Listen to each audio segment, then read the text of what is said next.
Welcome to the EcoReef project. Today we're going to run through a few ways to make an EcoReef biodiverse setup for a normal home aquarium. The first thing we need, of course, are twigs, branches, roots, anything that is as twisted as possible, because fish absolutely love these things. They protect them. They've got places for them to play to breed and to feed and do all the normal things. And we need rocks. We need stones, which are rough, which then attract a whole variety of biodiverse plants and crustaceans, little creatures. We need rope. If we are at any stage of the game to use EcoReefs in open waters, we need to tie them together, to tether them so that they never go astray. So whatever goes in the water must come out again. So we need rope. Always keep that handy. You don't need it in an aquarium, but you will if at some stage you want to take these out and convince your counsel. Then we need safety gear. We need a mask, gloves, and that sort of thing. Anything that will protect you. Always stay safe. We need hessian when we're doing a natural one, which has got absolutely no environmental hazards. We use hessian and coir and things like that to actually bind the EcoReefs. And so always have some natural stuff around, and you won't regret it. Just collect bits and pieces. You won't need all of it, but you might need some. And then, of course, your heat gun, trusted heat gun. That basically is your only expenditure. A heat gun, anything from $50 to $100, and you get a great heat gun, or just borrow your brother-in-law's. There's always one in the store there somewhere. Now, the binder. The first thing you say when you look at plastic bottles is, "Whoa, plastic! You can't put that in the water." Yes, you can. It is one of the best binders, the best binder we could find for this project. We cut the tops off and the bottoms off, and we put those back into the recycle bin.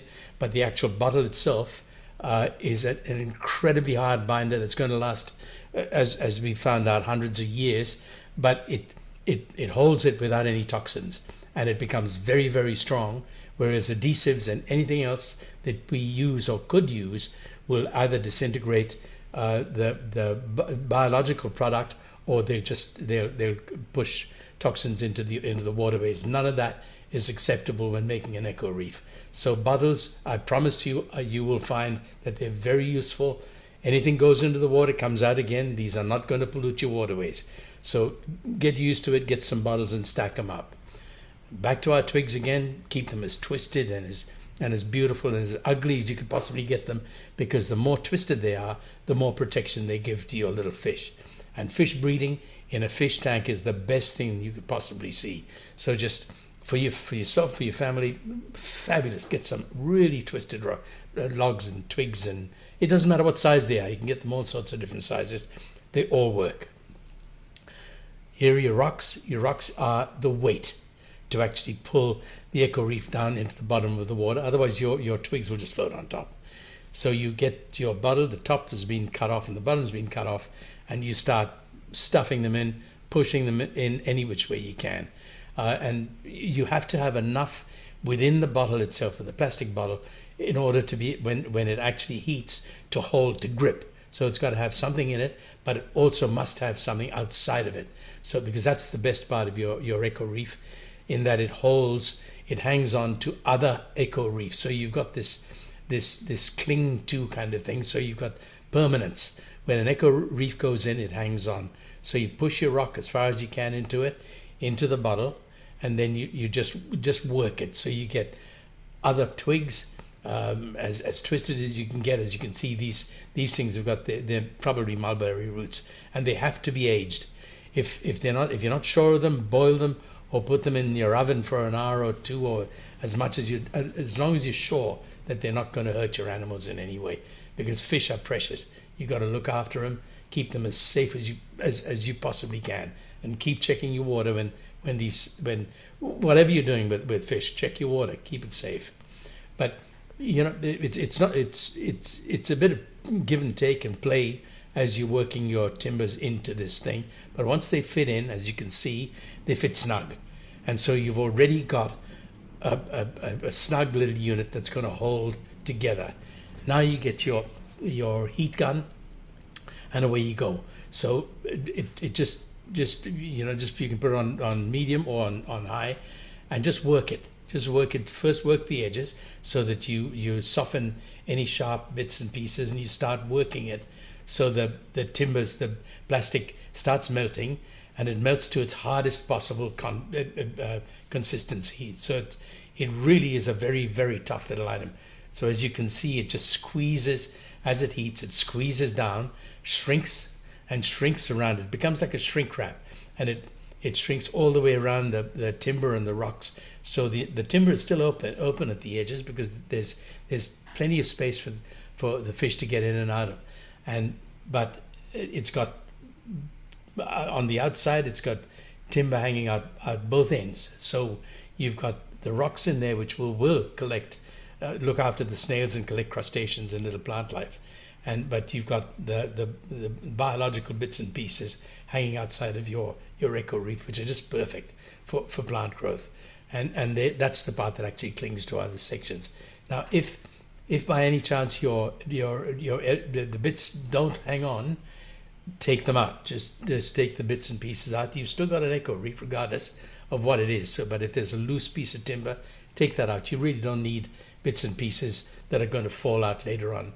If your plastic will hold just about most things, but if there isn't enough of your root or timber holding it, it will come out. And in an aquarium, it's not that much of a problem. It'll just sit there down the bottom of the tank and look after it. Now, this part is really important. You hold your heat into one little area there and blow it until it actually splits. Once it's split, it's for two reasons. One, it's giving it a hole for your fish to dart in and out of, and your snails. But the most important reason for that really is for your rope to fit through. As we said, what goes in the water must come out of the water. So your rope, if this eco reef is going to be used in open waterways, it has to have a rope that goes through it. So you've got rope holding your eco reef in place as a daisy chain. There, you strap one element to the other, to the other, to the other, and you've got this long line of eco reefs which form one eco reef, which then protect your mangroves and your plants at the edge of the waterway and give you a fish breeding. And as you can see, they're solid as a rock. They really are. They're very strong. You can play with them. You can toss them around, and they're not going to hurt your fish. Most of all, they're not going to hurt your fish. Now, this one is even more complex. It's a big piece. It's a bigger bottle, and for this you can use a twisted piece of timber. In fact, you can go really, really fairly large to do these things, because it's only limited by the amount of timber that you can actually shove through the bottle end, top and bottom. And then you play with it. As you can see, it's a nice looking element at the end of the day. It's not ugly. It's a bit shiny, yeah, but the good thing about that is you can see your animals in it. If there's a snail in there, it really is a pretty little thing to see.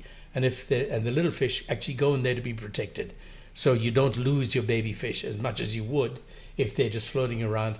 But remember, big fish think that little fish are food, so they don't even distinguish, and so they will eat your babies. So they've got, this will protect them. And there you go. There's a piece of timber that doesn't want to be there. If that's the case, get rid of it and keep your eco reef nice and strong. It has to be strong at the end of the day. It's got to be really strong. That plastic is turning harder and harder by the minute, and you can hit it with a hammer. It's not going to break. But you don't need bits and pieces hanging off. It doesn't do any harm because it's only timber. It's only wood. It's not going to hurt anything. But you want an eco reef that's really at the end of the day, one unit, and that one unit then fits with others. That then grips the other elements, and you've got a daisy chain of really, really strong eco reefs. And they really are brilliant when they're working to save mangroves. The prime purpose for an eco reef is to save mangroves and save plant life at the edge of a waterway. That's the primary purpose for this particular type of eco reef.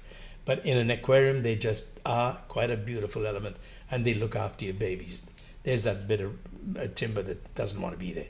So just keep going on it, and now you'll end up with those holes, as we said, the burnished holes for baby fish to come in and go, and for your ropes to fit through. So you work it until and it's all heat gun. It's so simple. It's not that hot that it's going to hurt. Just be careful. Put your gloves on so you don't burn your pinky. But other than that, there's no danger in it, and the fumes are very few. But always keep your mask on so you know you're safe, and just keep working it till you've got your EcoReef. And as you can see, the item is really strong, and you've got bits and pieces of timber to choose from. There's little bits, big bits, they're all twisted, and your work area becomes a fun place. It's a bit of a fun park, and you choose just like you would as a kid. You choose a bit from here and a bit from there, as long as they're all aged. All your timbers must be aged. Very important that there are no toxins in them. So boil them if you have to. Make sure there are no fumes from petrol or diesel or anything else that you use in your backyard, because everything goes into the water, and if there's oil in it, it will float to the top. So your timber bits and pieces have got to be clean, dry, and without any rubbish on them, except for, as I say, biological stuff. So treat your work area as a fun park. Look after your bits and collect all the time. Just go down the road, you see a lovely bit of root, pick it up, take it back, because in a little while you will be using these to convince your local council and your local environment group that these things actually save your waterways.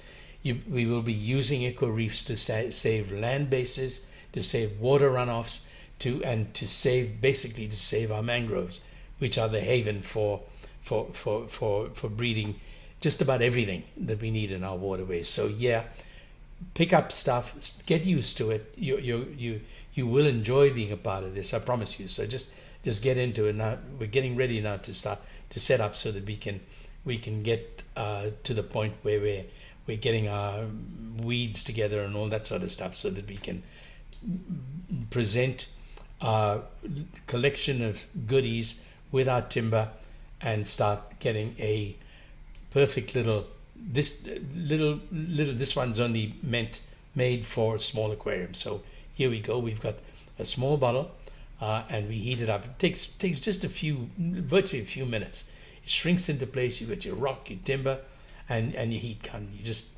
blow it with medium heat. It doesn't need anything. The thinner it is, the quicker it actually heats, but it still turns very strong. And if these are ideal for using in aquariums, because they're only small. The bottle is only small. The work time is very, very little. As you can see, you just blow it and make sure the edges are burnished so that there's nothing really that could hurt the slightly bigger fish. Just keep burnishing it, and you'll find that it all falls into place. And you cut your rope holes. Remember, there's always rope holes. Whatever goes in the water must come out. So you must, if you're going to use it anywhere else but in your aquarium, you must have rope. You must be in control of your EcoReefs at all times. Here we go. That's your toolkit. You've got your heat gun, bits of timber, and now we get to the point where we're going to start working our plants into a proper little aquarium decoration, an aquarium piece of furniture that actually works to allow your fish to breed. So you've got your EcoReef. It's got, as you can see, it's got holes and cavities and bits of timber and rocks and everything that aquatic life loves. So you have to, if you haven't got them growing in your pond at the back, wander down to your local aquarium and tell them what you're doing, and they'll give you plants that actually grow quickly and are long and are very baby fish friendly.